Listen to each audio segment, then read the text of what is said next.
Kita semua. Saya mau beralih ke Bandung ini. Prof Hasan, apakah monitor Prof Hasan? Ada Gus. Alhamdulillah. Silakan Prof Hasan. Ya, Assalamualaikum warahmatullahi wabarakatuh. Waalaikumsalam warahmatullahi wabarakatuh.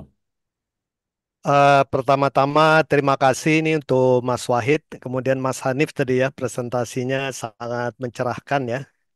Kemudian juga dari Pak Imam, Pak Kiai tadi ya, dan rekan-rekan semua ya. Tadi Bu Siti Fatimah juga. Yang dikatakan Bang Zul terakhir itu juga jadi pemikiran saya sebenarnya itu ya. Jadi kalau kita lihat eh, konsep kepemimpinan dalam Islam itu contoh terbaiknya itu sebenarnya Rasulullah ya. Eh, Kemudian Khulafa Rasyidin masih oke. Sesudah itu masuk dinasti Umayyah, mungkin cuma Khalifah Umar bin Abdul Aziz yang bagus ya. Eh, Kemudian sesudah itu masuk dinasti Abbasiyah sampai sekarang rasanya nyun sewu nih ya. Mungkin tidak ada pemimpin di negara-negara Islam yang mendekati kualitas kepemimpinan Rasulullah ya. Padahal kalau kita lihat Rasulullah itu pendidikan di keluarganya ya mungkin minim ya. Ayahanda beliau wafat, beliau masih sangat kecil ya. Kemudian ibundanya wafat waktu usia 6 tahun. Kemudian pindah ke kakeknya, pamannya. Kita tidak mengetahui betul bagaimana beliau mendapatkan pendidikan di dalam keluarga extended keluarga ini ya, yang dia di Arab itu memang walau alam, tapi itu menarik bagi saya ya, bagaimana kepribadian Rasulullah itu terbentuk sehingga beliau itu punya akhlak yang sangat mulia ya, bahkan dalam Al-Quran pun mungkin Gus Wahid dan para kiai hafal uh, Gusti Allah sendiri memuji ya akhlak Rasulullah. Saya juga berpikir ya, akhlak mulia Rasulullah ini eh, dari mana ini? Tentunya ini bawaan mungkin ya.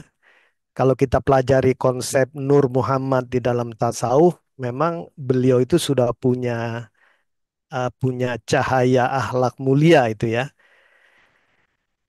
Kemudian sesudah itu kepemimpinan negara terutama ya di negara-negara Islam sampai sekarang saya tidak bisa memberikan contoh mana yang terbaik yang mendekati Rasulullah ya. Bahkan misalnya Presiden Erdogan di Turki apakah sudah ideal ya walau alam. Kemudian yang terdekat mungkin Malaysia walau alam ya. Saudi Arabia walau alam ya. Iran walau alam. Jadi memang saya pikir ini apa ya, Bang Zul tadi ada betulnya juga ini ya. Saya berpikir ini bagaimana caranya nilai-nilai kepemimpinan yang dipunyai Rasulullah itu bisa di copy paste ke zaman sekarang ya. Minimal kita mungkin bisa copy paste dari karakter beliau lah. Pertama tentunya akhlak ya. Akhlak ini akhlak Rasulullah itu dipuji oleh Allah jadi teladan. Harusnya semua pemimpin negara itu punya akhlak mulia. Tetapi zaman sekarang justru di dalam politik orang yang punya akhlak mulia itu justru disingkirkan di awal ya. Ini jadi dilematis ya. Kemudian harus sidik ya, sidik harus benar, jujur ya. Tapi kalau pemimpin politik zaman sekarang, nyun sewu ini ya, kalau pemimpin jujur, benar, dari awal itu sudah disingkirkan ya. Mungkin Gus Wahid tahu ya di dalam politik ya. Jadi tidak akan mungkin dia masuk ke dalam sistem politik untuk memilih presiden atau pemimpin atau bahkan kepala daerah dan seterusnya. Orang-orang yang sidik dan benar itu biasanya sudah ditakuti ya. Kemudian amanah. tadi Mas Hanif juga sudah mengatakan pemimpin itu memang harus bisa dipercaya ya, karena pemimpin ini punya power yang sangat besar ya. Kalau tidak amanah, bahaya ini negara ya. Dan kita sudah banyak contoh lah, bukan hanya di kita, tapi juga di negara-negara tetangga dan di mana-mana. Begitu pemimpin itu tidak amanah, dia menggunakan powernya tidak amanah, ya sudah ya. Kemudian sifat Rasulullah Shallallahu Alaihi Wasallam misalnya cerdas, fatonah ya. Eh, nah ini walau alam juga, apakah semua pemimpin-pemimpin di negara-negara Islam sudah memenuhi ini ya. Kemudian tabligh, komunikatif ya. Jadi terus terang saja ini jadi pemikiran kita semua lah ya. Kanjeng Nabi Shallallahu Alaihi Wasallam tentunya kita tahu seorang yang sangat penyayang ya. Bahkan pada saat beliau mau wafat pun yang diingat itu ya umati, umati, umati ya. Eh, jadi seperti Bang Zul terakhir tadi ini pemikiran saya ini apakah mungkin kita menciptakan pemimpin-pemimpin yang berkarakter seperti Rasulullah Shallallahu Alaihi Wasallam di era modern saat ini ya, di era di mana politik itu nyuwun sewu, kadang-kadang menghalalkan semua cara. Di dunia politik yang menghalalkan semua cara, justru orang-orang yang punya karakter seperti Rasulullah Shallallahu Alaihi Wasallam, saya khawatir itu malah disingkirkan dari awal ya. Dan kita tahu semua lah, kita nggak perlu uh, uh, bukti yang terlalu banyak di sini ya. Di media massa dan segala macam kita tahu ya. Jadi saya juga mempelajari bahwa Rasulullah itu memang pada saat beliau memimpin pun tidak apa ya, sebenarnya kondisinya tidak baik-baik saja ya. Mungkin di Madinah lah, di Madinah itu ada uh, orang-orang Yahudi ya. Kemudian ada orang-orang munafikin juga, ada musyrikin ya, ada juga Nasrani sedikit ya. Dan kita tahu apa yang terjadi ya. Rasulullah ya maksudnya tidak, not a piece of cake lah ya. Apalagi di Mekah ya, kita tahu sendiri ya, beliau diintimidasi, dibully dan segala macam, kekuasaan masih ini ya. Jadi kita lihat ini menarik kalau menurut saya ya. Mungkin kondisi yang dialami Rasulullah di Madinah itu mirip dengan kondisi-kondisi yang kita alami di Indonesia, tapi dalam skala yang lebih besar mungkin di Indonesia ya. Sayangnya di kita para pemimpin ini tidak dibantu oleh Gusti Allah. Kalau Rasulullah Shallallahu Alaihi Wasallam dibantu oleh Gusti Allah, dibantu oleh para malaikat. Nah, ini juga saya pikir faktor yang harus diperhitungkan. Bagaimana pemimpin-pemimpin di negara kita itu bisa dibantu oleh Allah Subhanahu wa taala, bisa dibantu oleh para malaikat. Nah, ini tentunya kan harus punya karakter, kualitas, ketakwaan, keimanan yang harusnya ya mendekati Rasulullah loh. Nah, tapi apa ini mungkin di zaman modern saat ini ya? Walau walam bisawab, ini terus terang saja kalau berbicara masalah kepemimpinan eh, yang apa ya, yang Islami di dunia yang modern saat ini, Gus Wahid dan rekan-rekan sekalian, saya sendiri ini mixed feeling ya.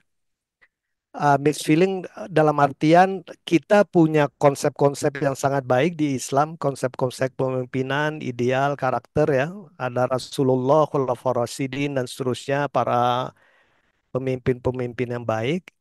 Tapi kita menerapkannya ke dunia nyata tidak bisa ya. Karena hegemoni dunia ini saat ini dikuasai oleh orang-orang yang menguasai ekonomi, menguasai pendidikan, teknologi. Dan saat ini memang bukan dari umat Islam. Jadi saya kepikiran juga umat Islam ini tidak boleh meninggalkan perkembangan teknologi dan seterusnya ya. Menurut saya umat Islam ini harus eh, ya coba melakukan pendidikan, proses pendidikan yang baik, bisnis yang baik, penguasaan sains, teknologi dan seterusnya ya. baru kemudian kita bisa sedikit berperan lah ya. Walau walam bisawab ya. Tapi tentunya kalau menurut saya sih yang paling penting ya tentunya bagaimana keridhaan Allah itu bisa turun ya, bisa kita miliki. Bagaimana pemimpin-pemimpin di Indonesia itu disayangi Gusti Allah lah ya. Saya tidak mau menjudge ya, nauzubillah min zalik ya. Tapi kalau saya melihat sepak terjang para pemimpin di dunia ini, lantas saya cross check dengan ajaran-ajaran agama yang ada di Quran, di hadis ya, para ulama salaf. Saya berpikir apakah barokah Gusti Allah itu bisa turun ya dengan kondisi kita yang saat ini ya nauzubillah min zalik. Kita sendiri, saya pribadi sendiri pun kadang-kadang merasa kok eh, kita terlena banyak dengan urusan-urusan yang mungkin tidak mendekatkan kita pada Allah ya. Kita sibuk membicarakan masalah, kalau dosen ya masalah kepangkatan, politik kampus, jabatan, proyek, program, uang, dan segala macam. Nauzubillah min zalik ya. Dalam konteks itu saya berpikir apa Gusti Allah mau ngelirik kita di Indonesia gitu ya. Apa malaikat-malaikat itu mau ngebantu orang-orang Indonesia? Mudah-mudahan tetap ya. Nah, makanya menurut saya ini memang Indonesia ini masih dilindungi ini karena masih banyak kiai-kiai yang host ya. Mungkin wali-wali di Indonesia yang kita tidak tahu, mereka lah yang sebenarnya berdoa setiap saat mendoakan Indonesia ya. Mungkin ada di pesantren-pesantren di mana-mana gitu ya. Jadi menurut saya ini memang harus jadi concern kita bersama nih, Gus Wahid yang dari komunitas Nahdlatul Ulama, Nahdiyin, Mas Hanif juga ya, Prof Imam. Mungkin harus diperbanyak juga kiai-kiai di samping para pemimpin. Kita perlu memperbanyak kiai-kiai, wali-wali yang terus mendoakan kita, rakyat, dan para pemimpin lah ya. Karena kalau enggak saya khawatir ini ya, barokah Allah pergi dari bumi Indonesia, nauzubillah min dzalik, mudah-mudahan tidak terjadi, dan kita tidak kemana-mana ya, di sini-sini saja seperti kata Bang Zul tadi. Karena kita jauh dari Gusti Allah. Kalau kita jauh dari Gusti Allah, bagaimana kita mau maju ya? Kalau itu saya punya keyakinan, kalau menurut saya itu udah aksioma kalau di matematik. Tidak bisa suatu bangsa, suatu negara akan maju kalau dia menjauhi Allah, menjauhi Gusti Allah, menjauhi ajaran-ajaran agama, ajaran-ajaran yang luhur ya. Walau walam bisawab, itu saja Gus Wahid. Terima kasih. Wassalamualaikum warahmatullahi wabarakatuh. Waalaikumsalam warahmatullahi wabarakatuh.